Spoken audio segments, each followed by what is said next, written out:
आज मैं आपको गिदोन के बारे में बताने जा रहा हूँ, जिसका वर्णन आपको न्यायों की किताब अध्याय 6 से लेकर 8 में मिल जाएगा।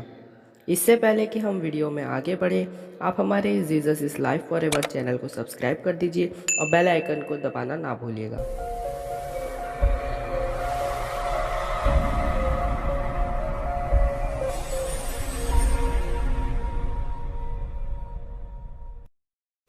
यह बात तब की है जब इज़राइलियों का कोई राजा नहीं था।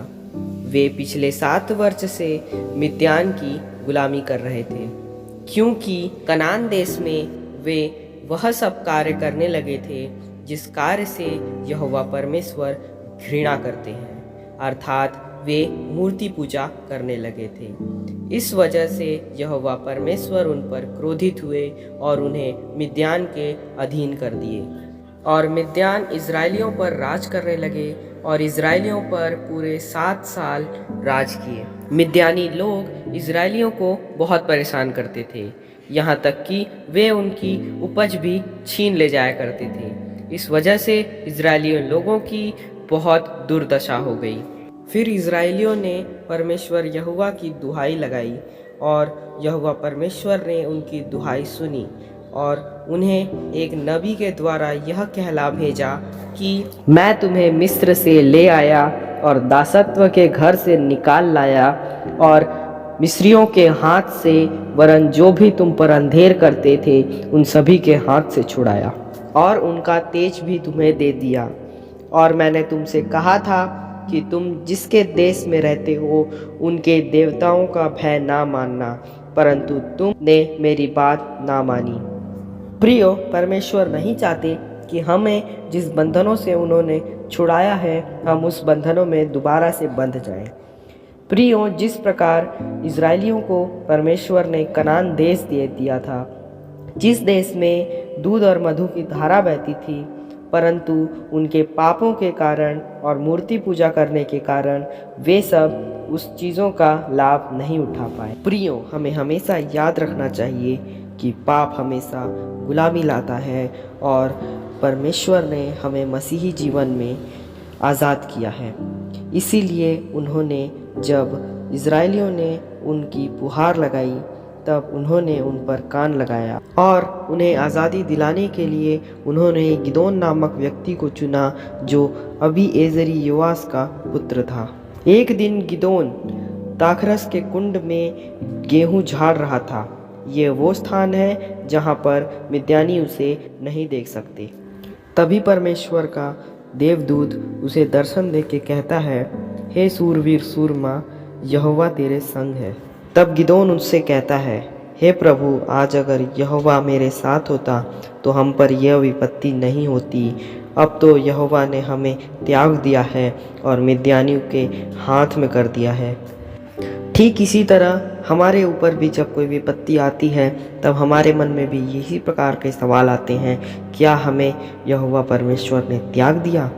परंतु वो हमें त्यागते कभी नहीं हैं, बल्कि ये दिखाना चाहते हैं कि इस मुसीबत में मैं तुम्हारे साथ हूँ और तुम्हें इस मुसीबत से ज़रूर निकालूंगा। तब हम आगे देखते हैं कि यहोवा के दूत ने गिदोन से कहा कि यहोवा की दृष्टि तुझ पर हुई है और जा, अपने इसी शक्ति पर जा और इज़राइलियों को मिद्यानियों से आज़ाद करा। फिर गिदोन उससे कहता है, हे प्रभु, मैं इज़राइलियों को कैसे छुड़ाऊँ? मेरा कुल तो मनुष्यों में सबसे कंगाल है और फिर मैं अपने पिता के घराने में सबसे छोटा हूँ। तब यहोवा ने उससे कहा कि निश्चय मैं तेरे संग रहूँगा और तू मिद्यानियों को ऐसा मार लेगा जैसे किसी मनुष्य को। प्रियो, जिस प्रकार हम यहाँ देख रहे हैं कि गिदोन अपने आप को परमेश्वर दिए गए कार्य के योग्य नहीं समझता, वो अपने आप को अयोग्य समझता है। प्रियो, हमारा परमेश्वर जो निर्बलों को बल देने वाला, निर्बुद्धि को बुद्धि देने वाला, उन लोगों को अपने कार्य के लिए चुन लेता है जो लोग कुछ नहीं समझे जाते, क्योंकि वह निर्बलों को चुन लेता है जिससे कि बलवान लज्जित हो। फिर हम आगे देखते हैं प्रियो कि गिदोन यहोवा के दूत के इस बात को सुन करके उससे कहता है कि हे प्रभु, अगर तेरा अनुग्रह मेरे ऊपर है तो तू इसका कोई मुझे चिन्ह दिखा। देखते हैं प्रियो, यहाँ की गिदोन यहोवा के दूत से उसके होने का चिन्ह मांगता है। फिर उसने एक वेदी पर मांस और अख़मीरी रोटी रखी, जिसे यहोवा के दूत ने आग से भस्म कर दिया और उसके आँखों से ओझल हो गया। फिर गिदोन कहता है, हाय प्रभु, मैंने यहोवा के दास को साक्षात अपने आँख से देखा है। फिर यहोवा उससे कहता है, तुझे शांति मिली, डर मत, तू ना मरेगा। तब गिदोन ने एक वेदी बना करके उसका नाम यहोवा शालोम रखा। तब उसी रात यहोवा ने गिदोन से कहा कि जा अपने पिता का सबसे जवान बैल ले और बाल की वेदी को गिरा दे और अशेरा देवी को काट दे और वहाँ अपने उस बैल को होम बलि चढ़ा। तब गिदोन ने ऐसा ही किया। सवेरे जब नगर के लोग देखते हैं कि बाल की वेदी गिरी हुई है तथा अशेरा देवी की मूर्ति कटी हुई है, तब वे क्रोधित होते हैं, और जब उन्हें पता चलता है कि यह काम गिदोन का है, तब वे उसे मार डालना चाहते हैं। तब गिदोन के पिता योआश उनसे कहते हैं, क्या तुम बाल के लिए वाद विवाद कर रहे हो और उसे बचाना चाहते हो? जो कोई भी उसके बारे में वाद विवाद करेगा, वो भोर होने से पहले ही मार डाला जाएगा। अगर बाल परमेश्वर है तो उसे खुद लड़ने दो। इसलिए उस दिन गिदोन का नाम यरुब्बाल रखा गया। प्रियो, यहाँ हम देखते हैं कि गिदोन को सबसे पहले उसके कार्य के जगह एक छोटा सा कार्य दिया गया, क्योंकि परमेश्वर यह देखना चाहते थे कि गिदोन उनके बड़े कार्य के योग्य है या नहीं। इसी प्रकार हमारे जीवन में भी जब हमारे पिता हमसे चाहते हैं कि हम कुछ बड़ा कार्य करें, तो वे हमें कुछ छोटे छोटे कार्य सौंपते हैं, जिससे कि वे जान सकें कि हम बड़े कार्य के योग्य हैं या नहीं। गिदोन परमेश्वर के कार्य के योग्य था, इसीलिए परमेश्वर ने गिदोन को चुना था। और जिस प्रकार हम इस कहानी में देखते हैं कि फिर गिदोन को मिद्यानियों से लड़ने के लिए परमेश्वर ने आह्वान दिया।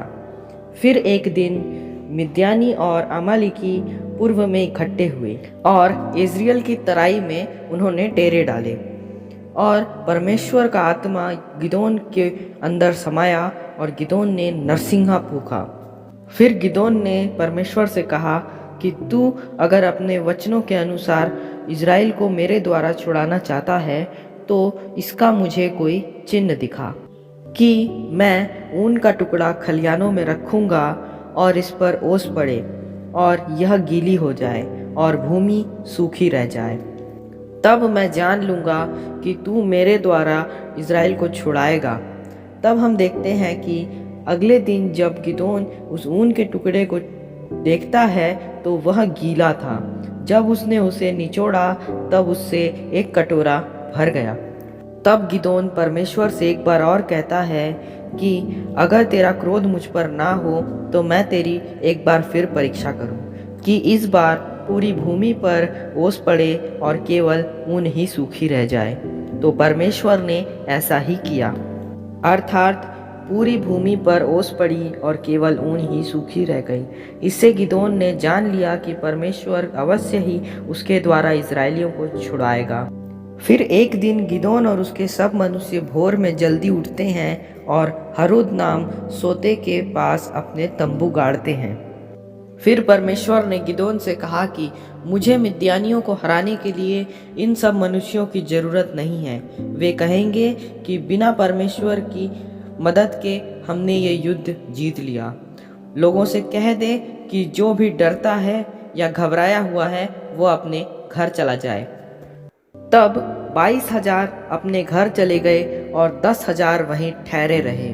तब परमेश्वर ने गिदोन से कहा कि अभी भी तेरे पास बहुत अधिक लोग हैं। इन लोगों को नीचे पानी के पास ले जा, मैं वहाँ तुझे बताता हूँ कि कौन तेरे साथ जाएगा और कौन नहीं। तब गिदोन ने ऐसा ही किया, और परमेश्वर ने उससे कहा कि जो कोई भी अपने घुटने में झुककर पानी पिए, उन लोगों को अपने साथ मत ले जाना, और जो कोई भी अपने हाथों में पानी ले करके उसे कुत्ते की तरह चपड़ चपड़ करके पिए, वह तेरे साथ चलेगा, और इनके द्वारा मैं तुझे मिद्यानियों के आगे विजय दिलाऊंगा। तब उसी रात परमेश्वर ने गिदोन से कहा, उठ खड़ा हो और दुश्मनों की छावनी पे आक्रमण कर दे, मैं तेरे लिए उन्हें हरा दूंगा। अगर तू उनसे आक्रमण करने में डरता है तो जा, अपने दास को लेकर के उनकी छावनी पर जा और सुन, और तू उनकी छावनी पर आक्रमण करने का साहस कर पाएगा। फिर गिदोन और उसका सेवक दुश्मनों के छावनी में गया और वहाँ पे दो मित्रों को में से एक मित्र दूसरे मित्र को अपने स्वप्न के बारे में बता रहा था। यह वो दोनों सुन रहे थे। उसने कहा कि मैंने एक स्वप्न देखा है जिसमें एक जौ की रोटी हम एक तंबू से टकराई और वह तंबू गिर गया। तब उसका मित्र उसका अर्थ समझाते हुए से कहा, जौ की रोटी का अर्थ है गिदोन, और उनका परमेश्वर उसको विजय दिलाने के लिए हमें बर्बाद कर देगा। यह सुन के गिदोन प्रभु को दंडवत करने के लिए झुक गया और फिर वह अपने छावनी में वापस गया और अपने लोगों को कहा, उठो खड़े हो जाओ। और फिर परमेश्वर के काम के लिए उन्होंने तैयार हुए और फिर गिदोन ने अपने 300 लोगों को 3 समूहों में बांट दिया और उनसे कहा कि मेरा समूह जो करे वैसा ही तुम भी करना, और जब नरसिंगा फूको तब ललकार के कहना, गिदोन और परमेश्वर की जीत। फिर गिदोन के लोग और गिदोन ने नरसिंगा फूका और ललकारने लगे और मिद्यानी घबरा गए और एक दूसरे से भी लड़ने लगे और वे घबरा कर इधर उधर भागने लगे और आखिरकार मिद्यानी सब भाग गए। फिर मिद्यानी लोग गिदोन से कहने लगे कि तू हम पर प्रभुता कर, परंतु गिदोन ने उनसे कहा कि मैं तुम पर प्रभुता नहीं करूँगा, परमेश्वर यहोवा ही तुम पर प्रभुता करेगा। हमारे ये Jesus is life forever channel को सब्सक्राइब कर लीजिए और बेल आइकन दबाना ना भूलिएगा। आप सभी को जय मसीह की।